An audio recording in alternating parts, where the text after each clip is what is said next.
بسم الله الحمد لله والصلاة والسلام على رسول الله وعلى آله وصحبه ومن والاه أما بعد.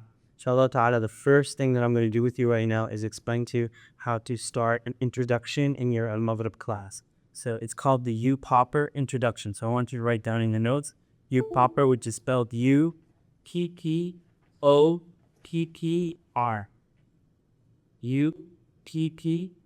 UPPOPPR. It's called UPPOPPR. Whenever you start your Maghrib class, what happens is that the students, if they don't know what you're going to be doing with them, all throughout the class there'll be all these surprises. And if there's all these surprises, they'll get angrier and angrier. If all of a sudden you tell them, hey, pop quiz, and they're like, we didn't know there's a pop quiz. Or you tell them, hey, guess what? If you come in late, I'm going to do this to you. And then they're like, we didn't know, they'll come in late. You have to know everything right up front of your policy. So this UPPOPPR is an introduction that you can do on Friday of the Maghrib class of the first weekend, or you can do it Saturday morning so that more people are there. I've started to do it Saturday mornings to make sure that everybody's there, because whoever misses the UPPOPPR usually will make a lot of mistakes in the class because they don't know what's going on. All right. So first thing is, in the UPPOPPR introduction is utility. So you can write down utility. Basically, utility means how does this benefit the people? So if you're teaching, for example, an al-Maghrib class, say on akhlaq or so on and so forth, you want to explain to them how does this class on khuluq, on this Muslim character, how does it benefit them in three ways: personally, secondly, at work, and thirdly, for their organization. And the reason we explain this is that thing we were talking about, like concern the person. This is right from the beginning. You're concerning them. How will this benefit them? What's in it for me? This is that utility. So personally, let's say, for example, this teaching someone. What am I going to be doing with you? How is this going to benefit you personally? Right now, you might be undisciplined. You might have never had someone explain to you how to give a speech properly, or you never had someone truthfully, honestly tell you that you're boring, or that, this is not working. No one may have ever said that to you. Inshallah ta'ala, I'm going to be saying that to you, inshallah. Quran's permission to let me do that. Do I have your permission? Yeah, I have your permission. Secondly, it's a chance for you guys to meet each other, for us to get to know each other more. So you're a teacher, Al-Rubai is a teacher, I'm a teacher, meet someone like Bilal, and so on and so forth. We get to meet each other at a much deeper level. So it's not going to be superficial anymore. When we meet at other places, it's not going to be assalamu alaikum, well, that's nice. No, we can, go out to the woods, we can be in sticking base, we'll know each other that efficiently. As well, what I'm going to be explaining, inshallah ta'ala, are basically skill sets that cover a whole range of what you'll need to do in a Maghrib class. And that includes, for example, how to deal with your home life, how to deal with your emails, how to deal with, the excessive talking on the phone that you might be doing. All of that stuff, I'll be explaining, inshallah, techniques on how to be efficient in a whole balance of life. Not just the Maghrib class, and after the Maghrib class, you get bombarded when you come to class, so late, and at night you're leaving really late, and there's all these problems, inshallah ta'ala. Because I work on this myself, and I've been doing this for like 3 years, inshallah ta'ala, I'll be able to pass on some of those techniques, which will make you, inshallah ta'ala, very much stronger. Secondly, how this benefits you at work. So that's basically how it's going to benefit you personally when you do an al-Maghrib class, which is going to be like your job, teaching the al-Maghrib classes. Number one, you'll learn how to better influence the students.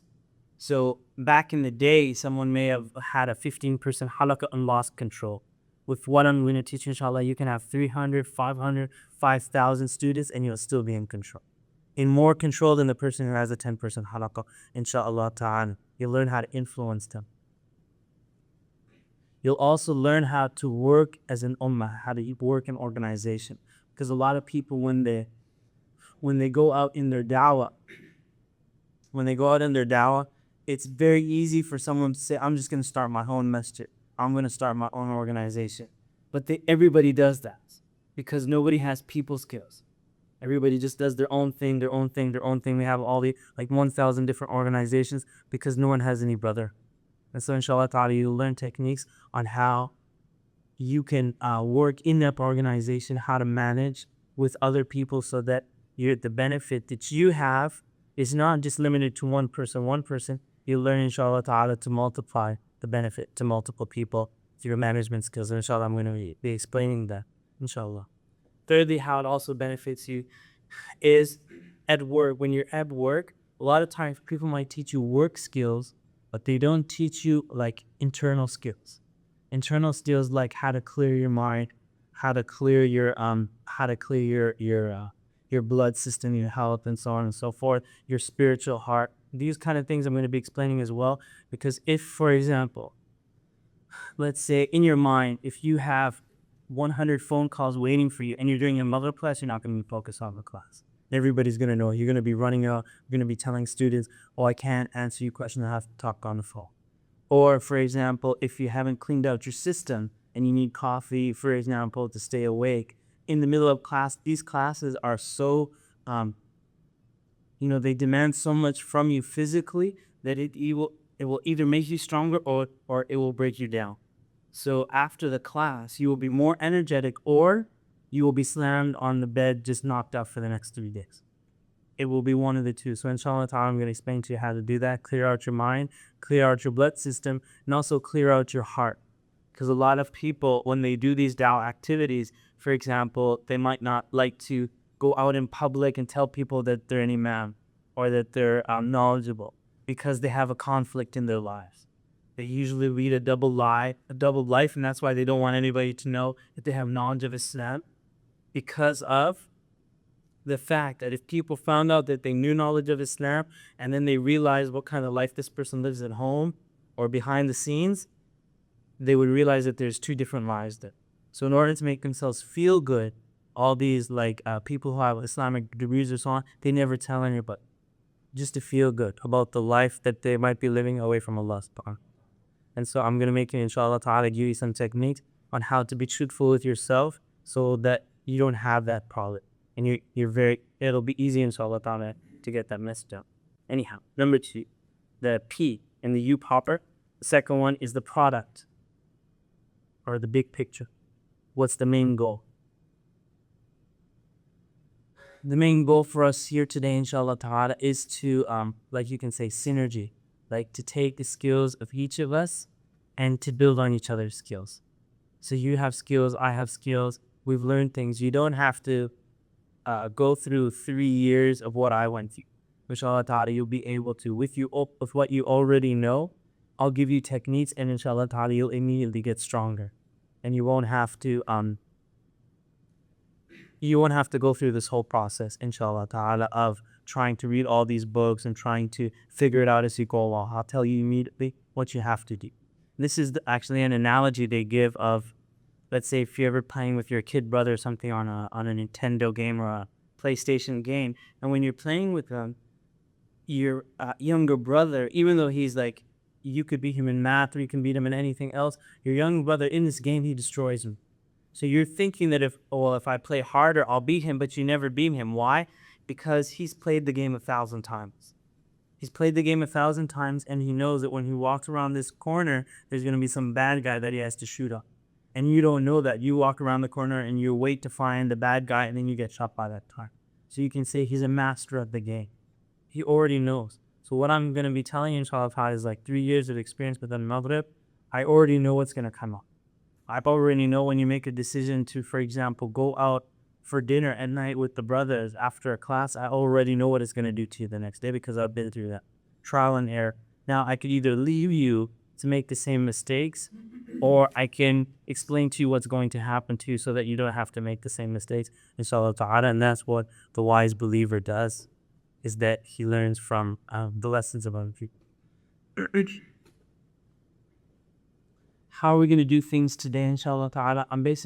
We have like a collection of books here, and these are some of the best books that I've read in different topics like graphic design, like marketing and management, things like that, business. I'm just going to be giving you like the cream of the lessons from the book, And after I do that, inshallah ta'ala, then after I give you the cream, I'll mention the book. And then if you're interested enough, even don't get the book, purchase the book and read more about it, inshallah ta'ala. After this, during this class as well, I'm going to be making you stand up. For example, you can stand up right now. Stand up right now. You'll be standing up just so you get a glimpse that when we're doing another classes, it's not lecture. It's not just sitting there lecturing. It's not just a big marathon halaqah. You're going to move the people around, because once you change positions, just like the Prophet ﷺ said, if someone's in salah and they feel like shaitan is coming to them, they should turn to the left, spit 3 times, and say A'udhu billahi minash shaitanir rajeem. It changes your physical body structure. And so what you want to do, sometimes even when I have kids that are not paying attention, I make them stand up. I'll say step to the side 3 times, say A'udhu billahi minash shaitanir rajeem, and then change position, sit in a different spot. For example, to keep their mind focused. And the students appreciate this, because a teacher that just talks to the students without understanding these physiological things, they're sitting there in the chair, they wish they could leave, they wish they can, but they can't, because it's not respectful. But if the teacher understands, it makes them get up, they're like, alhamdulillah, we got to get up, alhamdulillah, we got to move the blood in our legs, and so on and so. Anyhow, so I'm going to be making you move around. I'm also going to be, like I said, breaking you down. So if you have speaking mistakes, I'm going to make it painful for you, right? I'm going to make it painful for you in the sense that you're going to associate pain with bad speaking techniques or bad habits. I won't be playing around. This is going to be straight out honest. If someone's doing something wrong, and inshallah ta'ala, I hope you're honest with me as well, so that we're all honest. When someone does this to you, then you're able to grow. The problem is that we live our lives, there's no one being honest. Someone comes in late, another person does this, another person does that. No one says anything. And so the person just keeps going in these bad mistakes. So that's what I'm going to be doing here in this training, in the Al-Maghrib classes. You can sit down now.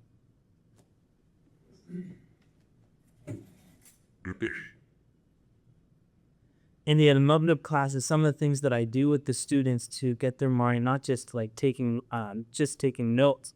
Some of the things that I do is I'll do in-class quizzes. So while they're in the beginning of class, maybe on Sundays, I'll tell them, on the PowerPoint, there's a quiz coming up. So the whole class, they're paying more attention because they know there's a quiz coming up. There's also question and answers where the students would write their question and answers maybe on a piece of paper, or they go to the forums to ask their question, like the website. I'm going to be talking about that as well, the Al-Maghrib forums. Some of the things also, and inshallah ta'ala, I'm just doing briefly how the class works. Inshallah, afterwards, you're actually going to be attending an actual class and seeing what the students see with myself, with Sheikh Yasser, inshallah ta'ala. One of the things that I also do with the students is this slogan. If you could stand up again, let me just show you now, Horace. I think Bari experienced it in the class that we had. In this slogan, what I do is the students, they stick their thumbs up. Go ahead, simply thumbs up. And then they stick their elbows up. They just hold it like that.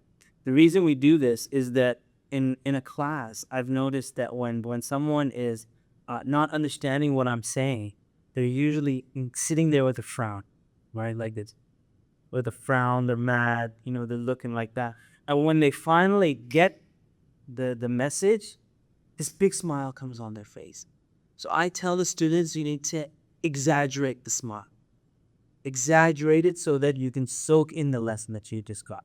So the students stand up, for example, and in different classes we have different slogans, but currently we just make the students stand up, all the students. Whenever they get tired, if I notice one person walking out, or someone sitting frowning and stuff like that, and someone distracted looking at the clock, okay, everybody stand up, thumbs up, elbows out, and they breathing in from your stomach, not from your shoulders. Shoulders should, or just your stomach, just coming out like a pop. The breathing in, breathe in. You're doing? I'm see your stomach coming out. Do now stomach. That's good. Okay, breathe in, and then breathe out. And when they breathe out, I make them say yeah, like Allah, like that, right? And for the person who doesn't do it, I make everybody else sit down, and then that one person just stands up and does it by themselves. So I hope you do it, inshallah. I'll do better when do it. You're new still. Okay, breathe in. And when you breathe out, you're going to do the yeah.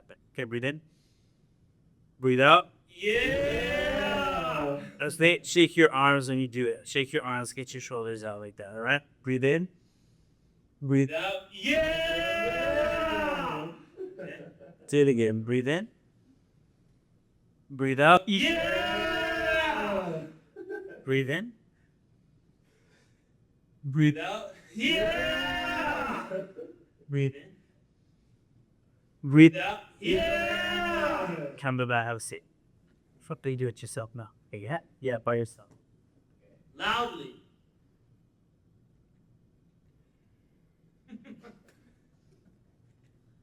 You need to breathe in. What was it? Say breathe in. You're as an instructor. Don't breathe like a student. You're the instructor. 10,000 students paying attention. So you do it yourself or you? Yeah, I'm doing it myself. You do it with that. Because I want to benefit from the experience as well. Yeah. That's what you jump me there to the stuff. Man. Go ahead. Breathe in. With weirs. I'm not. You're the instructor. Oh, I'm the instructor. Yes. Yeah! Can you do it again? But you have to say breathe in. You're leading the whole class. And Breathe in. yeah! And do it again. Do it one more time. All right, it's okay. Do it again. Breathe in. Yeah! You didn't tell me to breathe out though. That's it. I did it. Oh, you did it? Okay. Do it one more time. Breathe in. Breathe out. Yeah! No, so get out there. You 10 jumping jack and first sit down. 10 jumping jack. آمنت بالله ورسوله. 1, Loudly. 3, 4, 5, 6, 7, 8, 9, 10. Uh-oh. Oh. You're gonna have soul ghost in man. Crying on the brain. Whoa, what's that? What's it? I feel like I'm starting over. In the question and answers, inshallah ta'ala, what you want to do at break times is give a chance for the brothers to answer questions and time for sisters to answer questions as well. What happens is that the location that you stand after a lecture will make or break how many people get a chance to ask questions or feel comfortable. So for example, if you were to finish your lecture and stay at the podium, then only the people who are courageous enough to get up on stage would ask questions. Yeah, positioning basically. Also, if you were to, at the end of your lecture, go and stand right in the front line of your students, then a whole bunch more of students would ask questions. If you were to go and sit right in the middle, for example, of all the chairs, then it might still be difficult for people to get there. Maybe if you stood at the door, like those are all different positionings and different people would feel more comfortable to speak to you. So what happens is that because the sisters might be sitting to the back or side or somewhere like that, there will be times where you want to, like at break time, you want to make that break for the sisters. So like, for example, you just go into the area, not necessarily you're sitting in the sister section, but you're sitting kind of like on the edge of the sister section. And then brothers on the way there will say, you know, brother, I have a question. You're like, no, it's sister's turn. And sometimes like what I'll do is I'll really exaggerate, like, stop, it's sister's turn, please don't take their time. You know, I'll say it really loudly. And people start laughing, like I'll get the hint, you know, that it's the sister's time because the brothers tend to always take their time like that. Right? So you alternate between timings. This is, I'm explaining to you like the process, how the class works. This is the second P of the UPPOPPR. The classes as well are going to be 50 minutes, 50 minutes. And sometimes you might want to go a little bit longer. You might be allowed to go a little bit longer, like in the mornings when they first come because they're still fresh and so on and so forth. But basically 50 minutes, you should like hit 50 minutes, even have like a timer on your, you know, where you're standing. It has a like a 1 to 50, a countdown timer. You can get that from Target in the like the kitchen section or something like that. A countdown timer, it just counts down and then you're able to, you see how much time you have left. So you're talking and you're not like wasting time in your talk. As well, there's something called a gem board. What the gem board basically is, this is like a story that I told them. way back when. That is the story of a person who travels in the desert, and they sleep in the desert, and they hear this person calling, go and pick up the rocks. And they're like, huh? And then they hear this thing, so they're like, whatever. They just pick up some rock, put it in their pocket, and go. They travel later in the desert, and then the next night comes, and they stop. And when they go to sleep, they're trying to sleep, and these rocks are like hurting them on their legs and so on. So they take the rocks out at Fajr time, and they like throw the rocks. And when they're throwing it, they notice like the glitter before the rocks hit the ground. And the person realizes, oh my God, these are gems. This is like gold. And then he goes and picks it up. And at that moment, what is this guy thinking?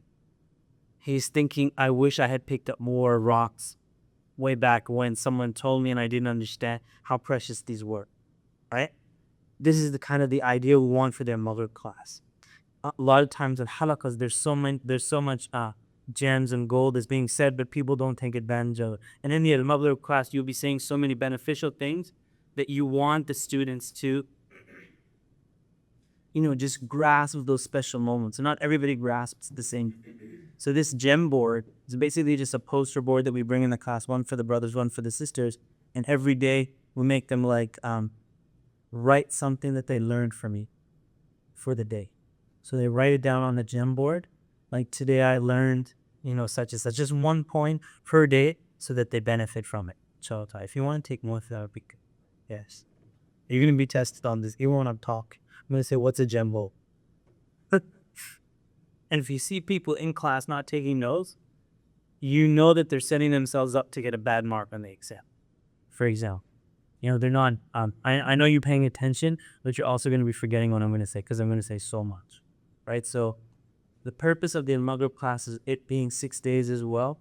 It'll be information overload, and it's meant to be like that. They get so much information, but what makes them digest the information is the exam. If they don't come to the exam, then all they'll do is just intake all this information, just vomit it out, and they know nothing. You don't want that to happen. So you have to emphasize the exam. See someone in the class not taking notes, it means that they don't intend to come to the exam. And so like, you might afterwards, brother, you intending to come to the exam? He's like, I'm busy, I won't be here secondly. Like, brother, you need to take notes, you need to be serious about this stuff. When we have like the student presidents, the emirs, they try focusing on that, but as well as a teacher, you have to make the kids, not the kids, but the students come to the exams. So in the end, when we look at how many people came to the exam, if there's a low turnout, the emir will be responsible for that, and the teacher's responsible. Why so few students came to the exam? That means the teacher didn't influence them to come to the exam enough. And in the long term, if they keep skipping exams, they're not going to continue this education. They'll come one class second, and then they'll drop out. But if they come to the exams and take it seriously, it might be the first exam, you push them, and they never had the intention to come to the exam, and then they get a bad mark, and then the next time they'll say, now I know what the model class is about. I got a bad mark on the last time. This time, I'm not going to get a bad mark. I'm going to do my best. Okay. Gem board, we passed it. Sorry, yeah, you cannot switch. So one on the sister side, one on the sister side, and one on the brother side. And yeah, and during this, if you have a question, just raise your hand, inshallah. You're welcome to ask. Okay. The objective. The next part of the UPPOPPR, the objective. Objective basically means how will you evaluate them. People want to know how will they be evaluated. So for example, if you've ever been in classes, and in your class, if let's say that the teacher brings in a surprise like a notebook at the end of the class and tells you the exam's going to be from here, and the whole time you've been taking handwritten notes, and at the end he just gives you photocopied notes, and you're like, why am I taking these notes the whole time? Or at the end the teacher says, the final exam is going to be from this book, and he just throws you up right at the end. You don't want to do that to this. Right from the very beginning, you want to explain to them where the exam is going to come from, what day is the exam, how they're going to be evaluated, what kind of things they're going to be, they're going to have to do right from the very beginning. You have to extend an introduction. So something like if they have a speech they're going to be giving in the second weekend, you want to tell them in the beginning they have a speech in the second weekend. If they have quizzes on Sunday, if you're going to make them do quizzes, you tell them up front there's going to be a quiz on Sunday. If, for example, you're teaching like Islamic inheritance law and you're going to be giving them, questions dealing with the verses of Quran and have to memorize the verse of Quran, they should be told that not that it's all mathematical equations. They might have verses of Quran that they're gonna have to mention. Things like that, you explain to them specifically what do you expect from them right from the very beginning. The exam we usually do a little over a month after your class. We don't want to keep it too far away from them, and we also don't want to keep it too soon. So about 5 to 6 weeks after the class. And inshallah ta'ala, you'll be able to discuss with the Imam administration about what would be a good time to do exams for these people and so on. So you also want to set measurements that basically the person will say, let's say if we're teaching an Arabic class, that's 2 weekends. The person will say, I'm going to learn Arabic in 2 weekends. How is that possible? And you say to them, who said we're going to teach you Arabic in 2 weekends? What are we actually teaching? So you want to set a measurement. So for example, in one class, I'll say that I'm going to teach you all these rules, maybe qawaid fiqhiyya, which is like legal maxims. And if I said that if you're able to give examples for over 60% of the rules that I'm going to give you, then you can consider yourself as having passed this class. Or in another class, I might say, here we're teaching tafsir. If you find yourself changing 2 habits after this class, then you passed the class, regardless of a mark or something like that. They have a measurement on how they can evaluate whether they got what they should have gotten out of the class or not. The next section, the P, is process justification.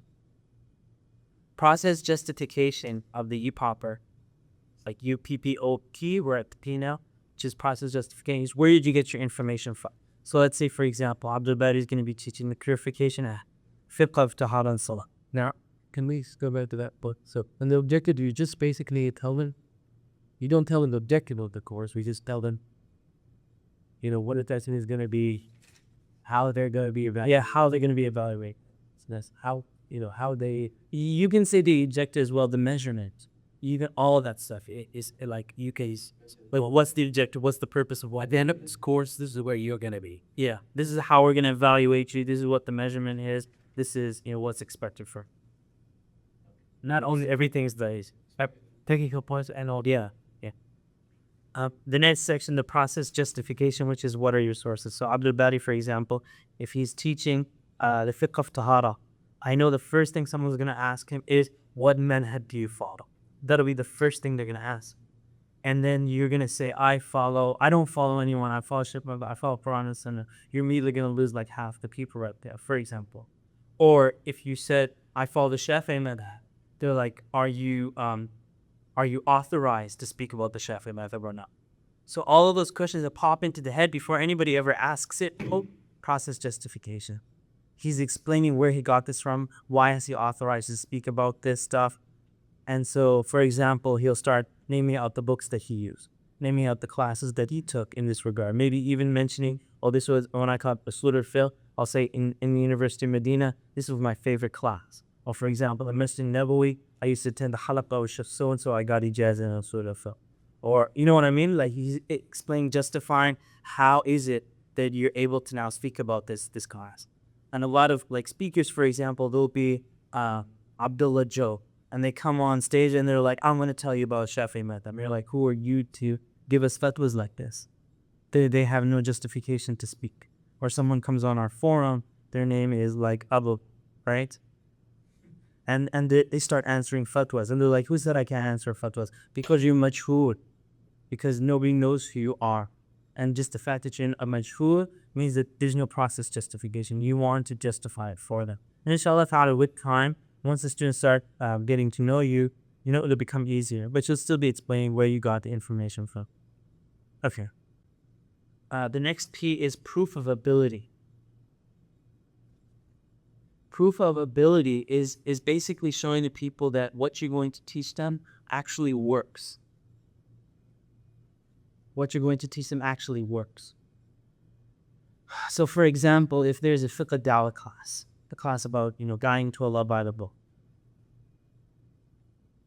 what they're going to be learning in that, for example, I might say to them, the techniques that I teach you in this class, I used it to design, create, and implement Al-Maghrib Institute. And then they'll be like, oh, it works because we see that it works, right? Or you might have another Fiqh Dawah example. You say, what I'm going to be teaching you in the last class I taught, someone used this and he converted 50 people in one lecture. Or you might say, for example, here's like another brother's Dawah course. I was able to, using these techniques, get someone to say the Shahada in less than 3 minutes.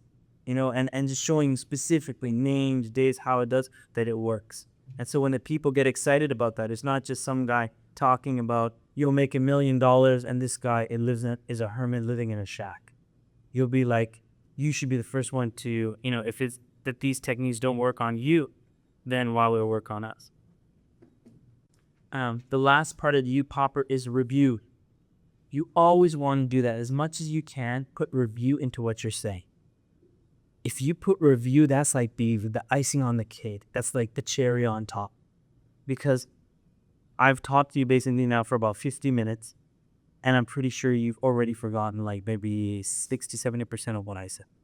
Even though I'm sitting with you right here, you've already forgotten.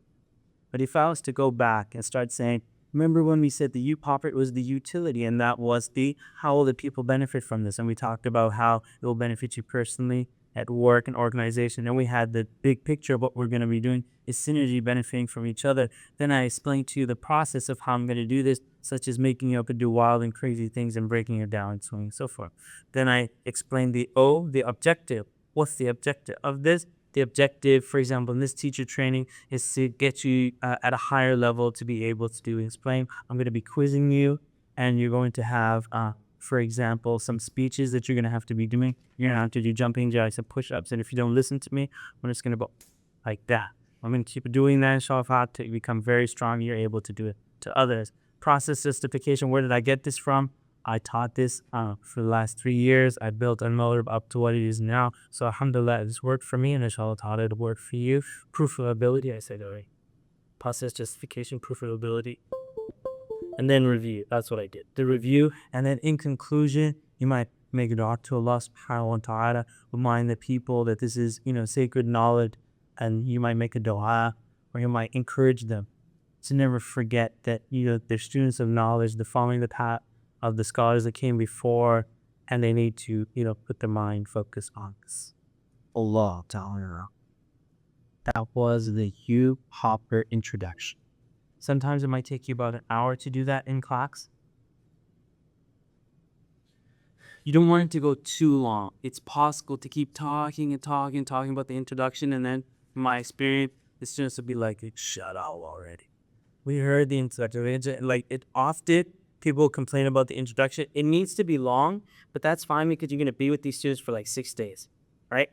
But you don't want it to be too long, because what you're going to find is that your time is limited. There's a lot of stuff out there, and initially in the beginning of your classes, you're not disciplined in halakas and so on and so forth to summarize what you're saying and bring the cream. In our halakha formats, we usually just talk as much as we want. And, I could talk, if someone will ask a question, that I'll be like, if I was to answer this question, it'd be another lecture. And everyone is, and he is just, it's just talking. And to talk, nobody's taking notes, nobody's listening. It's just talking forever. In the Maghrib classes, that's not going to happen. You have 6 days, you talk too much. If you get to the end of your class when you're not done, we'll be sitting you down, discussing why did you talk so much? Why are you wasting time in class? And so on and so forth. So there's a disciplined number of hours, and you can't be wasting time in students, inshallah.